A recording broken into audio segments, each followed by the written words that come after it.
Hello friends, ఈరోజు నేను మీకు Acharya Nagarjuna university degree third year 5th semester వాళ్ళది 2017 సాఫ్ట్వేర్ ఇంజనీరింగ్ కంప్యూటర్ పేపర్ని చూపిస్తున్నాను ఫ్రెండ్స్. సో ఇదైతే మీకు 75 మార్క్స్ పేపర్ అండ్ 3 అవర్స్లో మీరు కంప్లీట్ చేయాలి. ఈ సాఫ్ట్వేర్ ఇంజనీరింగ్ పేపరు మీకు ఇంపార్టెంట్ క్వశ్చన్స్గా యూజ్ అవుతాయి. సో ఇవి ఇంపార్టెంట్ క్వశ్చన్స్ ఫ్రెండ్స్. మీకు మొత్తం 8 క్వశ్చన్స్ ఇస్తాడు. దాంట్లో మీరు 5 క్వశ్చన్స్ రాస్తే సరిపోతుంది. సో ఈ 8 క్వశ్చన్స్లో ఒక్కొక్క క్వశ్చన్ వచ్చేసరికి 15 మార్క్స్. సో 5 క్వశ్చన్సే కాబట్టి మీకు రాయాల్సింది.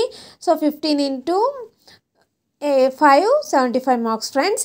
ఇప్పుడు ఇదేమన్నా 2018 పేపరు. ఈ 2018 పేపర్లో కూడా మొత్తం మనకి 8 క్వశ్చన్స్ ఇస్తాడు. Each question content 15 marks and 5 into 15 equal to 75. And then ఈ క్వశ్చన్స్ అయితే మీరు అన్నీ ప్రిపేర్ అవ్వండి. సో ఇవి మీకు మోడల్ పేపర్స్ గాను అలానే ఇంపార్టెంట్ క్వశ్చన్స్ గాను ప్రీవియస్ పేపర్స్లో ఇచ్చిన క్వశ్చన్స్ కాబట్టి బాగా యూస్ఫుల్ అవుతాయి. ఇదేమన్నా 2019 పేపర్ ఫ్రెండ్స్. ఈ 2019 పేపర్లో కూడా మొత్తం మనకి 8 క్వశ్చన్స్ ఇస్తాడు. దాంట్లో మీరు 5 క్వశ్చన్స్ రాయాల్సింది. ఇవి చాలా అంటే చాలా ఇంపార్టెంట్.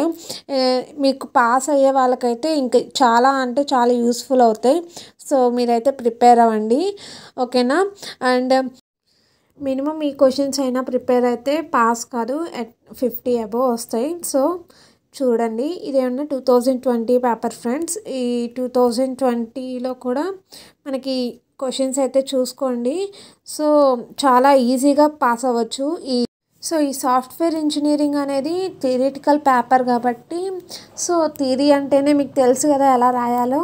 సో ఆ విధంగా రాసినా కానీ మీకు పాస్ కాదు, మంచి స్కోర్ వస్తుంది. క్వశ్చన్స్ అన్నిటినీ రాసిరండి, అప్పుడే మనకి మంచి స్కోర్ వస్తుంది. సో ఇది థియరీ పేపర్ కాబట్టి మీకు మార్క్స్ అయితే పడతాయి. ఏ క్వశ్చన్ అయినా వదిలిపెట్టకుండా రండి. ఆల్ ఆర్ అటెంప్ట్ చేసి వస్తేనే 5 క్వశ్చన్స్ మీరు అటెంప్ట్ చేస్తేనే